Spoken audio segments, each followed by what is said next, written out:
thing we could both agree on was getting Geico to help with our homeowners insurance. What? Switching and saving was really easy. I love you! Sweetie, hands off the glass. Ugh. Call Geico and see how easy saving on homeowners and condo insurance can be. I love her! First Things First is sponsored by Ram Trucks, built to serve. Back here, First Things First, now joined by Super Bowl champ Cris Carter. What's up, Chris? What's up, man? How's it going? How we doing, brother? Congrats to your Wahoo Wow, right? Cavs? Yeah, Cavs. We got to the ACC championship. Yep. Well, we didn't win the ACC. We got to the championship game. You know what I find is a real guy thing? Guys do that. Maybe if they have something to say or they don't, they go, oh, congratulations on your college team. Girls don't do that to each other. You should. Oh, my God, Marnie, I haven't seen you forever. Well, he played for the team, Jenna. I don't do that to Dusty. When Dusty, like, hey, Purdue, like, no, he played for the team. That makes more sense. Great. That makes more sense now. I should have done that in the commercial break. Anyway, congratulations on your team. That's Thank you, John. amazing. Appreciate it.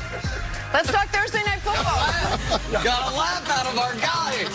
Go ahead. Bears and Cowboys, both teams needing a win to make a playoff push. Last night, Canny, Chicago pushed just a little bit harder. Mitch Trubisky looked good, counting for 4 total touchdowns, 300 yards of offense. It was too much for the Dallas Cowboys as they once again came up short against a top 10 defense. Boy, Jerry Jones does not look happy. They've now dropped 7 of their last 10 after starting that season 3-0. Former Cowboy Troy Aikman weighed in on the current Cowboys and where this leaves their playoff hopes. I don't know how you come back from this. I really don't, Joe. I mean, for the last 2 weeks, we've heard from them that they were going to get it going. They had a chance at home against the Buffalo Bills to finally beat a team with a winning record. That didn't happen. They got embarrassed in that game.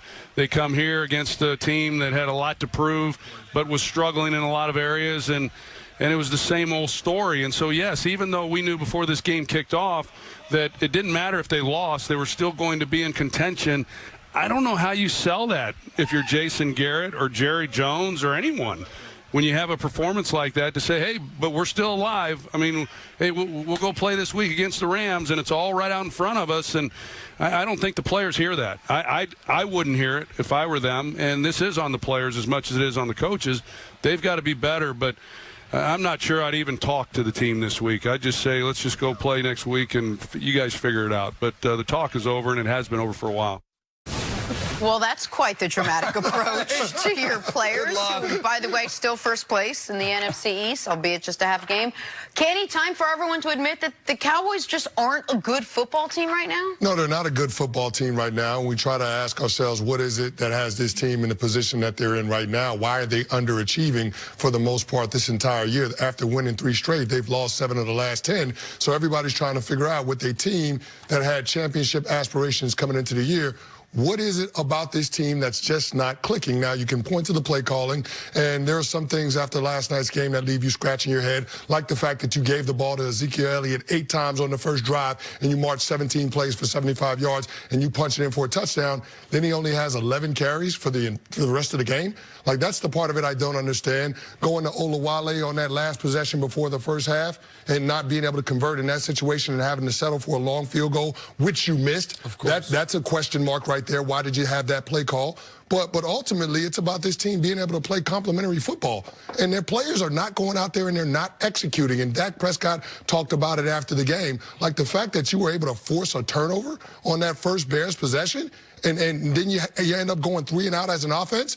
To me, it's a completely different game if your offense is able to get some points off of that turnover on their second possession. If you're talking about having a double-digit lead, all of a sudden, the pressure shifts all the way back to Mitch Trubisky and all the question marks we've had about him for the majority of the season. But that wasn't the case. You ended up punting the football, and then the Chicago Bears ended up reaching Dallas Cowboys territory 6 out of their first 7 drives, and they're putting up a lot of points. So I just feel like there were a lot of missed opportunities in the game, and the players need to absorb some of the blame on why this team hasn't performed up to expectations. They absolutely do. The talent is there. Like, is it a good football team? It's a talented football team. When you look at the year that Dak is having, a career year, he's putting up statistically, he's having his strongest year yet. Ezekiel Elliott still up there, top 5 running back. Amari Cooper still up there, top 5 wide receiver, production-wise. Defense defense is performing. So what is missing from this team? We use the term clutch a lot. It's a cliched term. This team is not clutch. They do not know how to respond to adversity once a team comes back at them. Once they do struggle a little bit, once they can't convert off that opening interception and get points out of it, they have to punt it back. Chicago comes right back there.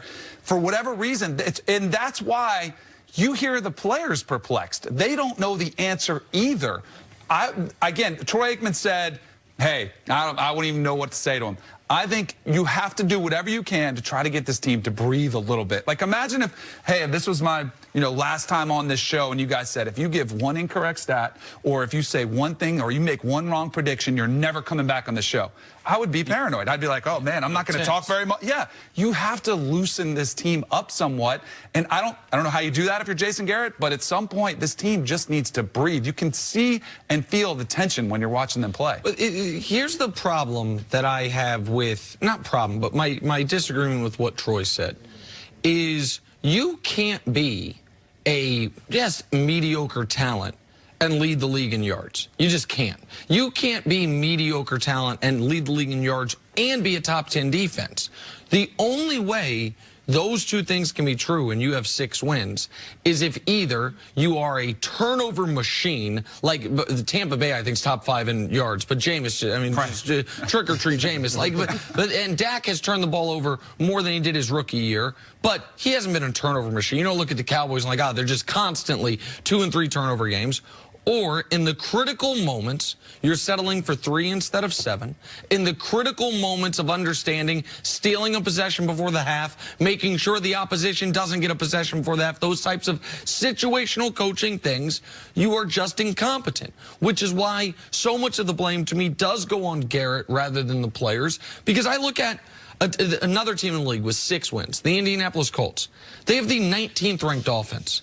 They have the 13th ranked defense. So a far worse offense, worse defense, way worse kicking situation. I know Myers missed a bunch lately. Vinatieri tried to retire in week 2, and they should have let him in Indy.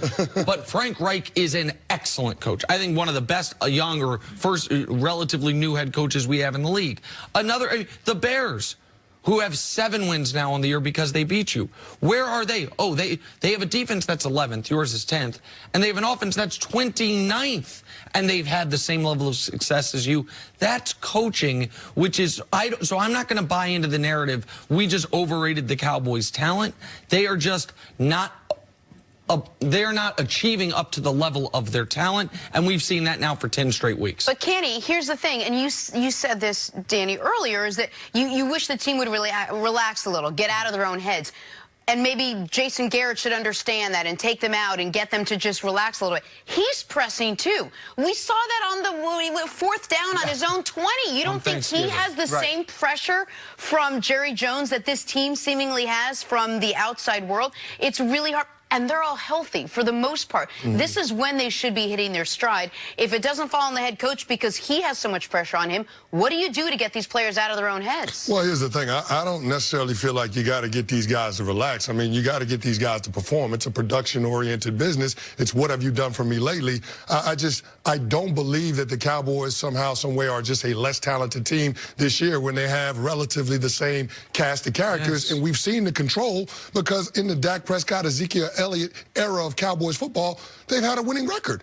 I mean, they have not had a 500 record. They haven't had a losing season. They've had a winning record all 3 of those years. So when I'm looking at this team sitting below 500 in December, I have to look at the head coach and say, that's a big part of it. I mean, coaching is getting guys to do what they don't want to do so they can become what they want to become. Clearly, the Dallas Cowboys, there's something missing when they're out there on the football field. The drop passes, the missed tackles, the miscues in terms of the adjustments between the quarterback and the receivers. Like, all of those things can be attributed to the coach. And Dan, but how do you attribute drop passes? You know, how do you contribute that, like, not executing to the coach? Like, if the ball is delivered and a guy drops it, or if a guy's open and Dak short hops it to him, like Zeke on Thanksgiving Day, how does that fall on Jason Garrett? Like, to me, I think... Well, who's the guy that's there day in, day out watching the guys practice? Who's the guy that's setting the standard in terms of what we're going to be as a football team? That starts with the head coach. Right. I mean, Wade Phillips used to say it all the time. He says, either you're coaching it or you're allowing it to happen. Either way, the mistakes are on me. That's what it is on game days. So I think that Jason Garrett has to be the guy that you look out when this team is not disciplined, when this team is not executing, when there seem to be mental lapses. I mean, yes, the players obviously have a part in it, but that comes down to the head coach being able to set the agenda for the club. And Jason Garrett has not done a very good job of doing that the entire year. The whole organization is a dumpster fire. It really, from Jerry having a press conference every week, putting this up for grabs, what are we going to do with Jason Garrett, to the players, like all of it. And that's why you have this combination of this team, which is severely underperforming and losing 3 games in a row. And anyone that thought